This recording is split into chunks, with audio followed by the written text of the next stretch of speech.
Mr. Schulman, when you learned that conservative groups were being targeted by the IRS for discriminatory treatment, what did you do? When I learned of the existence of a BOLO list, in that same conversation or right around that time, I also learned a couple things. One, that it was being stopped. So that. All right, and who told you it was being stopped? That's Steve Miller, my deputy. All right, and did you investigate further? Can you give me the name of a single person who was involved in the original decision to target conservative groups for disparate treatment? I'm not aware of those names. Why can't you give me a name? So at the same time that I learned and that it was being stopped, I was also told that the Inspector General was aware of it. Mr. Schulman, is the Inspector General the only person who can investigate wrongdoing within the IRS? My general practice. Can you answer my question and then you can explain? Is the Inspector General the only entity who can investigate wrongdoing? Congress can investigate. How about you? Can you do it? The practice at the Internal Revenue Service that I inherited. So if there's inappropriate conduct being done on your watch in the IRS, then that inappropriate conduct can last as long as the Inspector General's investigation lasts. Is that what you're telling me? That you're not going to step in and stop it? No, what I'm telling you. If there's someone wielding a knife in the parking lot, are you going to call the Inspector General? Are you going to wait until his or her investigation's over before you stop it? When I was told about these allegations, I was also told that they were being stopped, and so that the inappropriate criteria were not being used anymore. And despite the seriousness and potential criminality of that conduct, you didn't investigate it yourself at all? So the procedures that I inherited and that my Mr. general Schulman, practice this is going to go much quicker if you'll answer yes or no, and then you can explain.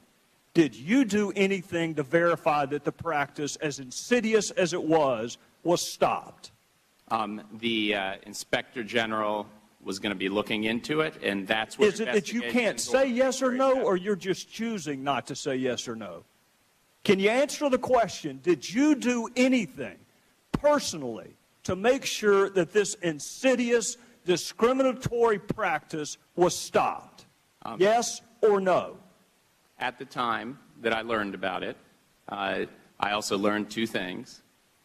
The first was that it was being stopped, and the second was that the Inspector And what did you do to verify that it was stopped? The responsible deputy of the Internal Revenue Service told me it was being stopped. I had no reason to believe otherwise. Did you investigate why conservative groups were being targeted?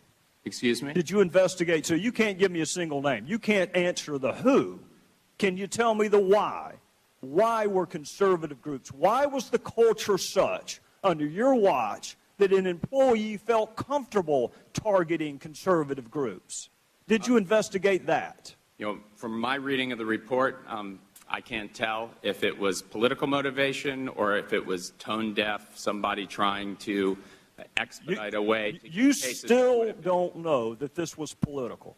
Excuse me? You still don't know that this was political? I'd defer to the Inspector General. Well, I'll tell you this, Mr. Schulman. Your predecessor said that he wasn't sure if it was partisan, and that requires the listener to be as stupid as the speaker to utter a comment like that. He just testified that policy positions dictated this. What does that mean to you? If it's not partisan, what does that mean? I'm not sure I heard that testimony. Well, we'll be sure and get you a copy of the transcript, and you can supplement your testimony. How's that? Do you agree with Dan Pfeiffer? Committee's questions. Do you agree with Dan Pfeiffer that the law is irrelevant, or do you think it is relevant?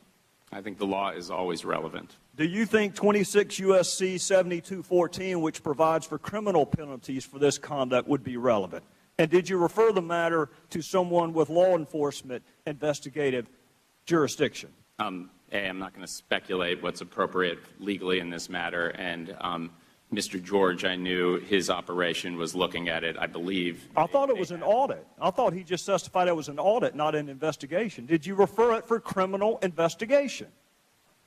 I didn't refer it. It was already being looked into at the time that it was brought to my attention. So I want to be real clear because my time is out. The only recourse you have when there's an allegation of wrongful conduct on your watch, the only thing you feel comfortable doing is waiting on an inspector general to finish his or her report. The general practice is to make sure the inspector general will look into it. No matter how insidious the conduct. If it were an allegation of racial discrimination, you would have waited until Mr. George finished his investigation?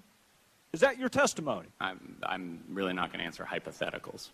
I tell you what, instead of answering a hypothetical, why don't you answer the case at bar today? If there's an allegation that groups are being discriminated against based on political ideology, are you really going to wait until an inspector general finishes his or her report before you take corrective remedial action? When I have a fact, but I don't have all the facts, and I don't know the scope and severity. Did you investigate the facts, Mr. Schulman? Did you lift a finger to identify the facts? I felt very comfortable the facts. The Inspector General was going to run down the facts, and once he had it, it would be reported out. Let the record reflect that's a no.